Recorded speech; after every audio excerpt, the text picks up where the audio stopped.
श्री विष्णुवे नमः। सफला एकादशी की कथा। युधिष्ठिर ने प्रश्न किया, हे जनार्दन, पौष कृष्ण एकादशी का क्या नाम है और उस दिन किस देवता की पूजा की जाती है? भगवान कहने लगे, हे धर्मराज, मैं तुम्हारे स्नेह के कारण तुमसे कहता हूँ कि एकादशी व्रत के अतिरिक्त मैं अधिक से अधिक दक्षिणा पाने वाले यज्ञ से भी प्रसन्न नहीं होता। अतः इसे अत्यंत भक्ति और श्रद्धा से युक्त होकर करो। हे राजन, अब द्वादशी युक्त पौष कृष्णा एकादशी का महात्म्य सुनो। इस एकादशी का नाम सफला एकादशी है। इस एकादशी के देवता श्री नारायण हैं। विधि पूर्वक इस व्रत को करना चाहिए।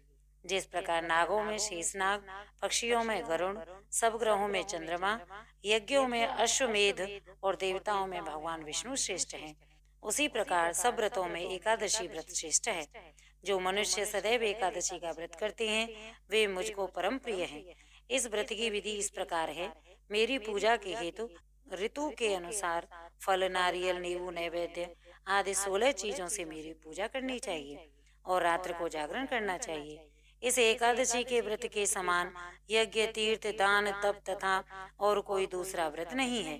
5000 वर्ष तप करने से जो फल मिलता है उससे भी अधिक सफला एकादशी का व्रत करने से मिलता है। हे राजन, अब आप इस एकादशी की कथा सुनिए। चंपावती नगरी में एक महिष्मान नाम का राजा राज्य करता था। उसके 4 पुत्र थे।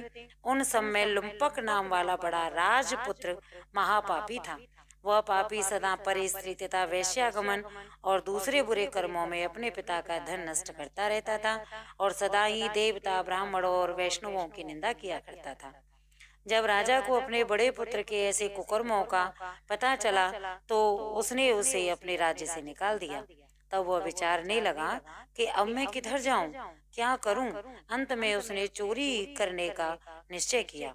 वह दिन को वन में रहता और रात्रि को अपने पिता की नगरी में चोरी करता तथा प्रजा को तंग करने और उसे मारने का भी कुकर्म करना आरंभ कर दिया। कुछ समय पश्चात सारी नगरी भयभीत हो गई।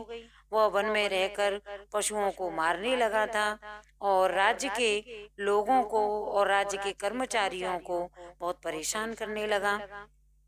वे सभी उसके इन कुकर्मों के कारण पकड़कर भी राजा के भय से उसे छोड़ देते थे। उसी वन में एक अत्यंत प्राचीन विशाल पीपल का वृक्ष था।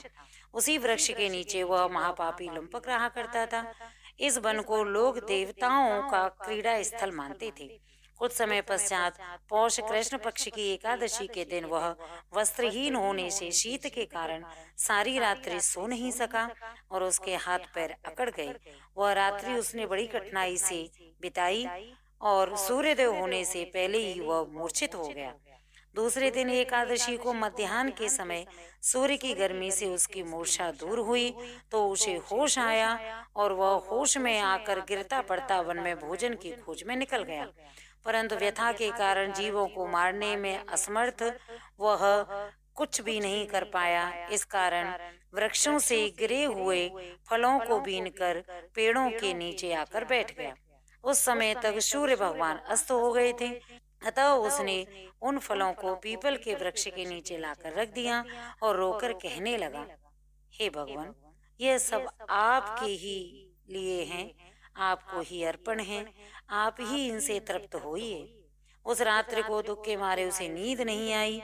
इस उपवास तथा जागरण से भगवान अत्यंत प्रसन्न हुए और उसके सब पाप नष्ट हो गए।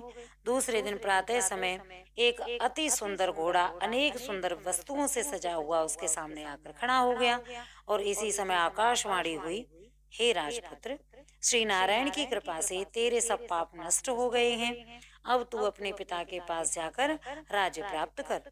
ऐसी आकाशवाणी सुनकर वह बड़ा प्रसन्न हुआ और दिव्य वस्त्र धारण करके भगवान आपकी जय हो, भगवान आपकी जय हो कहकर अपने पिता के पास चला गया। उसके पिता ने बड़ी प्रसन्नता से उसे समस्त राज्य भार सौंप दिया और स्वयं वन को चले गए। अब लुम्पक शास्त्रानुसार राज्य करने लगा। उसके स्त्री पुत्र आदि सारा कुटुंब ही नारायण का परम भक्त हो गया तथा वृद्ध होने पर वह भी अपने पुत्र को राज्य का कार्यभार सौंपकर तपस्या करने के लिए वन में चला गया। और अंत समय में वैकुंठ को प्राप्त हुआ। अतः जो मनुष्य भक्ति पूर्वक सफला एकादशी का व्रत करते हैं उनको अंत में मुक्ति मिलती है। इस सफला एकादशी के महात्म्य के पढ़ने तथा श्रवण करने से मनुष्य को अश्वमेध यज्ञ का फल प्राप्त होता है। सफला एकादशी की जय।